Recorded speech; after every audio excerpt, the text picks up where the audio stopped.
Good afternoon. I hope everyone had a great week. Just wanted to touch base in terms of the remaining weeks of the course.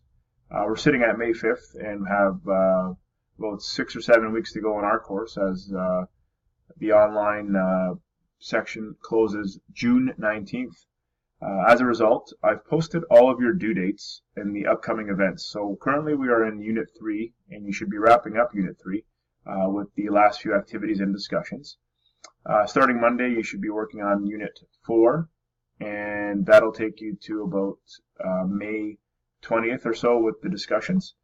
From then on, you're required to work on the ISP, which is due June 19th, but you have a couple of items that are due, kind of like the pre-work in terms of your research and your organization and graphic organizer, etc. June 1st, that way you can work on your final project, which is due June 19th on its own. So I just wanted to give you an update in terms of that. Please continue to email me if you have any issues or questions. Under the discussion section, you'll see that we had the Unit 1 through 3, and I just want to call your attention to this section here where it tells you how light it's available.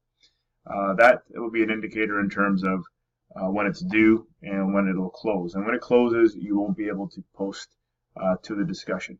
So you have a couple left in Unit 3 and 2 more in Unit 4. So be sure to stay on top of that in terms of your last few handful of assignments. Hope everyone's doing well. Please continue to contact me with any questions or need for clarification, etc. Okay, have a great weekend. Talk soon.